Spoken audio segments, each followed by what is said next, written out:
Eh bien, soyez bénis dans le nom du Seigneur. Voici mon deuxième témoignage. Mais j'ai changé la base de mon témoignage. Je vais vous raconter mon témoignage,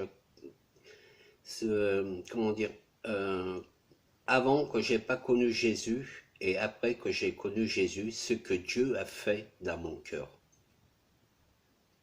Voici donc mon témoignage. Oh Seigneur, alléluia, gloire à ton nom. En sortant de la maternité, mes parents, mon père et ma mère, sortaient de la maternité et ils ont eu un accident de voiture et ils sont morts sous le coup. Chose pas très agréable à recevoir. Moi qui étais bébé, j'étais à l'arrière de la voiture, sous le siège arrière de la voiture, et j'ai eu un choc émotionnel. Donc c'est-à-dire que ma tête a bougé dans tous les sens. J'avais le bras gauche, oui, droit, gauche, gauche, paralysé. J'avais la bouche qui était un peu tordue. Je bégayais. Tout ce que je disais, c'était, on ne pouvait pas comprendre ce que je disais en parlementage. J'avais une jambe qui était destroy, on va dire. Une jambe qui était, voilà, qui bougeait pas trop bien.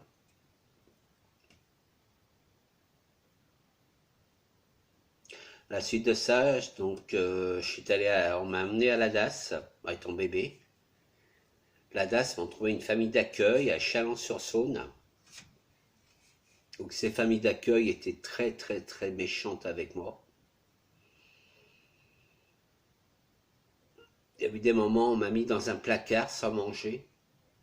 J'avais un copain de la famille d'accueil.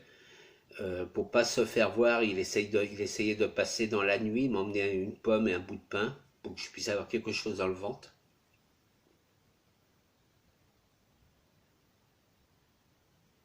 Et cette famille d'accueil était vraiment d'une méchanceté incroyable. Je fus brûlé au 2e degré par la paume de la douche pour que la famille d'accueil me calme. Parce que quand vous êtes enfant, vous avez envie de vous dispenser, de jouer à droite à gauche. Et bien la famille d'accueil n'acceptait pas ça. Leurs enfants, ils avaient le droit de jouer, mais moi non. C'était normal. Donc j'ai été brûlé au 2e degré par la paume de la douche, rebolote sur un hôpital. En étant bébé, j'ai fait 2 mois de coma, très sérieux. J'avais déjà, dès l'accident de mes parents, j'avais déjà des tuyaux dans le nez. J'avais un appareil pour m'oxygéner mes poumons parce que j'avais du mal à respirer.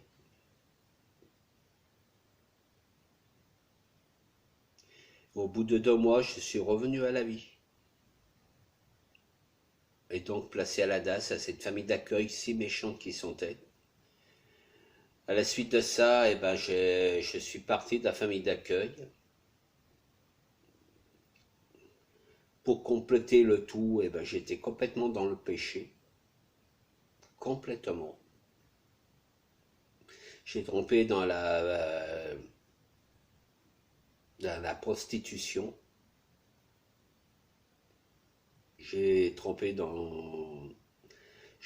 en étant gay, homosexuel, trompé dans la prostitution, avec les bras malades, tout ce qui allait pas. Et j'en faisais des plus belles. Donc à Chalon-sur-Saône, je suis venu sur Lyon, je suis allé à la mairie de Villeurbanne, où que j'ai vu, j'étais reçu par une personne qui s'appelle Marc, où cette personne m'a dit, mais écoute, il me semble te connaître, tu t'appelles pas Patrick Dourin, t'étais pas à la famille d'accueil à Chalon-sur-Saône, où tu as été maltraité et tout. Je dis, ben, c'est bien, oui, c'est tout à fait ça, mais moi, ton visage me dit rien. Et voilà, Jean-Marc me disait, ben, écoute, c'est moi, dans la nuit, qui t'apportais une pomme, quand tu étais enfermé dans un placard avec un bout de pain, pour que tu puisses manger quelque chose. Je peux vous dire, si la personne s'aurait fait choper à la famille d'accueil, il aurait mangé bon. Hum, hum. Et donc voilà que ce fameux Marc me délivre des tickets alimentaires pour que je puisse manger à ma faim, voilà, faire des courses avec. Et Marc me dit, avant de partir, euh, je vais te donner une carte qu'on m'a mis, ça fait 2 ans que je l'ai dans mon placard, je m'en suis jamais servi, c'est un chrétien. Cette carte, je vais te la donner. Et des gens pourraient s'occuper de toi. Donc je prends la carte, c'était marqué Église évangélique de Mézieux. À l'époque, c'était le pasteur François Munoz, avec le pasteur Carlos Ramos, qui m'ont accueilli dans leur assemblée. Ils ont prié pour moi. Il y a des choses qui commençaient à partir dans mon corps.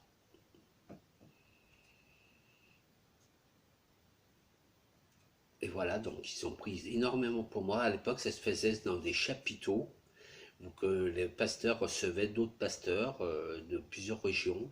Donc j'étais diligent dans les chapiteaux.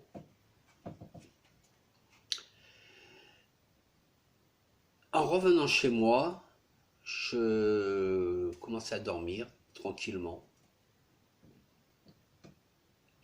Et j'ai été visité par le Saint-Esprit en pleine nuit. Le Saint-Esprit me disait de pardonner à toutes les personnes qui m'ont fait du mal. Je peux vous dire, frères et sœurs, pardonner à toutes les personnes qui t'ont fait du mal, c'est pas évident. Ah, voilà le cœur amer. On n'a pas envie de pardonner. Et pourtant, je l'ai fait. Ça m'a coûté, je me suis humilié devant le Seigneur, j'ai pleuré. Mon genou qui pliait presque pas, il a fallu que je mette un coussin, que je mette mon genou sous le coussin, que je m'y mis, que je dis, mais Seigneur, je n'en peux plus. Je veux plus cette vie. Je veux marcher avec toi, Seigneur. Seigneur, tu es mon papa. Et je veux te donner complètement ma vie. Ma vie, tu l'as entre mes mains, entre tes mains. Seigneur, tu en fais ce que tu veux. Ça t'appartient. Ça ne m'appartient plus. Et donc le Saint-Esprit commençait tout doucement à venir, à me laver. Il commençait à nettoyer les handicapages que j'avais au niveau de la tête, des bras, du genou. Il a commencé à enlever le choc émotionnel que j'ai eu.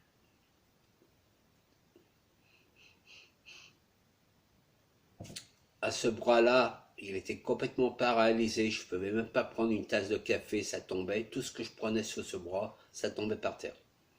Le lendemain matin, je me réveille. Et machinalement, je prends mon café, tranquillement.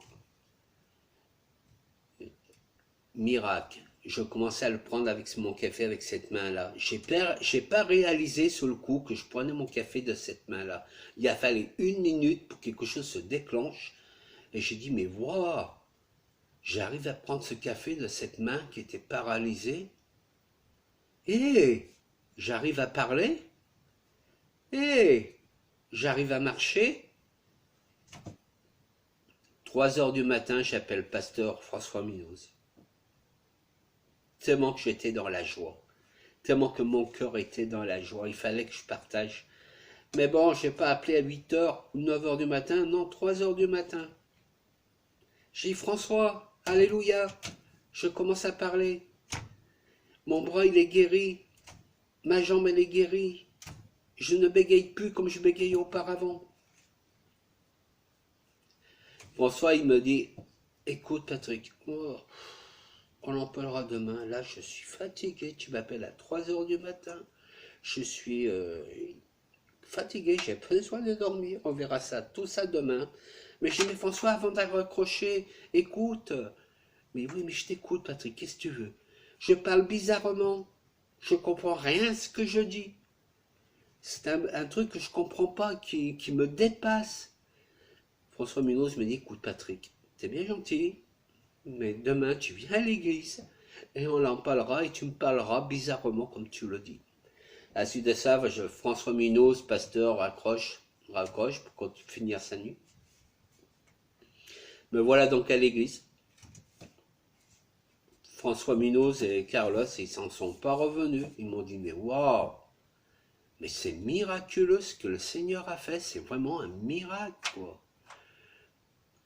Quand tu es venu dans l'église et ce que tu es au jour d'aujourd'hui, c'est waouh, c'est vraiment un miracle, tu es miraculeux. J'ai dit oui, mais bon, écoute François, je suis ennuyé, je parle bizarrement, pendant 3/4 d'heure dans la nuit, j'ai pas arrêté à parler bizarrement, je comprends rien de ce que je dis, et j'ai besoin François que tu me dis qu'est-ce qu'il faut que je fasse. François Munoz me prend dans son bureau, puis il me dit, bah, écoute Patrick, parle-moi bizarrement, et on verra, s'il faut prier, on priera. Et me voilà parti, bizarrement. Chalabaka la baba chalabake le bébé shadabaka da baba baba kola bala da da da ke yabala soya volokoli chez bébé ke le baba baba shalababa cholololo. François me regarde, me dit stop. J'ai fait quelque chose de mal. Oh non. Oh non, détrompe-toi pas, t'as pas fait quelque chose de mal. C'est vraiment miraculeux. J'ai dit mais quoi?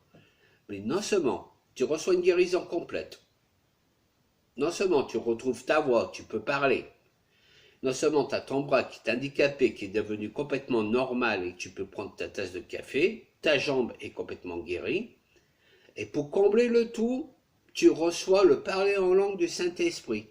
Est-ce que Dieu n'est pas bon dans tout ça? Alléluia. Ah, moi je lui dis à toi Seigneur toute la gloire. Moi je veux aucune gloire pour moi, c'est toute la gloire te revient papa. Et François il en revenait pas, il m'a dit mais c'est vraiment un miracle quoi. Qu'on t'a vu dans l'église. Et ce que tu es aujourd'hui, ça n'a rien à voir. En plus de ça, mes anniversaires, personne ne me les fêtait. Et à la suite de ça, eh ben, moi, quand je disais anniversaire, quand je parlais mal, quand je parlais mal, je vais y arriver, je disais anniversaire. Je répète, anniversaire. Donc François ne comprenait pas trop bien. Après, ils ont discuté avec moi et tout. Il m'a dit, ah, mais tu parles de ton anniversaire du 6 mai. J'ai dit, oui, c'est ça. Il m'a dit, on t'a fait une surprise. À l'époque, il y avait encore l'épouse de François Minos, le pasteur. Ils ont fait un gâteau au chocolat. Le problème, j'étais allergique au chocolat. J'étais allergique au poisson. Je ne pouvais pas manger du poisson, c'était pas possible.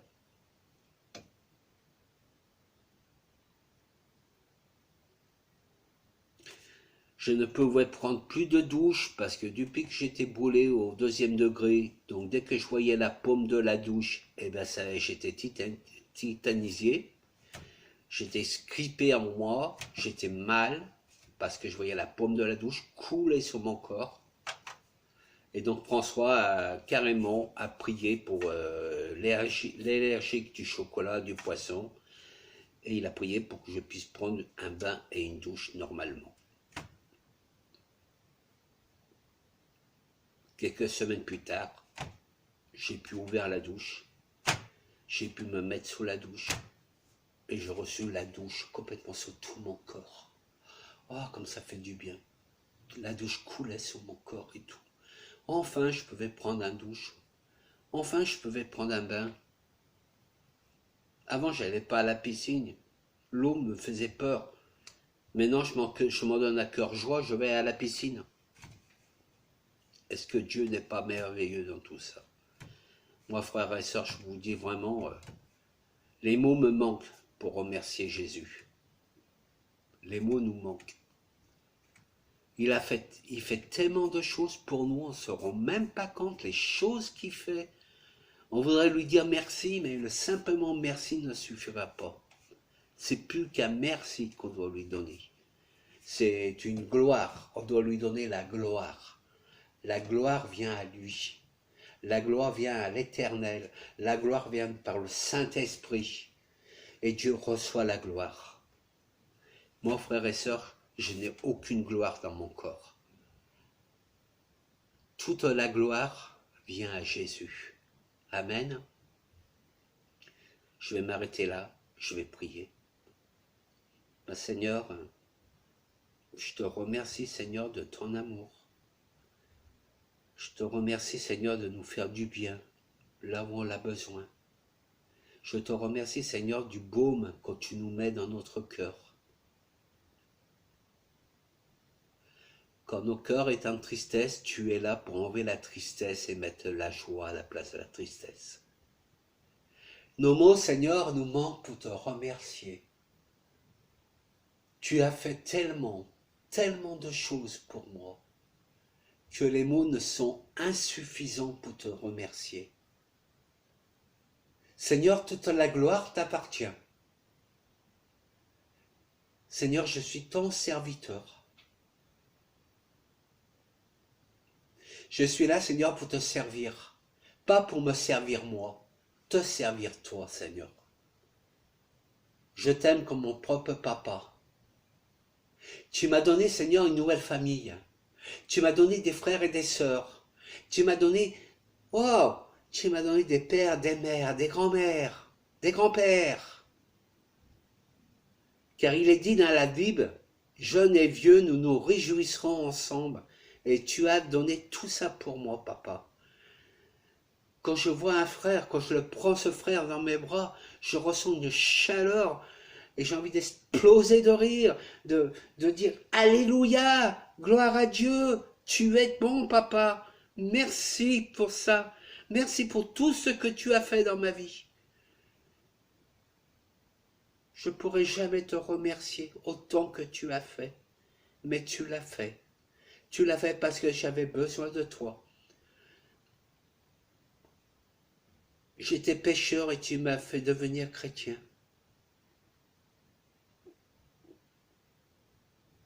Tu as tout enlevé. Tu as enlevé toutes mes maladies. Tu as enlevé l'homosexualité, tu as enlevé la prostitution. Je puisse, au jour d'aujourd'hui, je mange du chocolat. Hey, du chocolat. Je mange du poisson. Je peux prendre ma douche comme une personne normale. Car avant, c'était impossible que je prenne une douche. Je ne pouvais pas. L'eau me faisait peur. Oh Seigneur, je peux aller à la piscine en été, me baigner, faire le fou dans la flotte, car je suis un bébé coché dans l'eau. Je n'en sors plus de l'eau, tellement que j'ai manqué de ça. Oh papa, je te remercie. Merci pour tout ce que tu as fait. Oh, oh, shalabako la baba shalabake le bekala baba shalababa baba. Merci pour ton amour que tu as donné pour moi. Shalabako la baba bake le bébé le shalababa baba. Tu es mon Dieu, ma vie t'appartient maintenant jusqu'à la fin de mes jours. Shalabako la baba shalabaka la baba baba baba baba. Merci pour cette nouvelle famille. Merci pour ses frères et sœurs. Merci pour les grands-mères, les mères, les pères, tout ce que tu as donné en famille pour moi. Shadabako la baba baba baba shadabaka. Oh Père, je t'aime tellement. Tu es tellement bon. Pouf, pouf, tu es tellement bon. Je te loue. J'attends vivement le dimanche où je puisse te louer, chanter, danser en ton nom, chanter en langue. J'ai hâte à être le dimanche. Quand la semaine passe, je dis, Seigneur, on ne peut pas être déjà dimanche pour que je puisse célébrer ton nom, pour que je puisse célébrer le nom de Jésus, pour que je puisse célébrer le nom de ta victoire que tu as fait pour moi. Merci. Merci pour tout cela. Au nom de Jésus. Amen. Soyez tous bénis. À la prochaine. Au revoir. Je vous embrasse.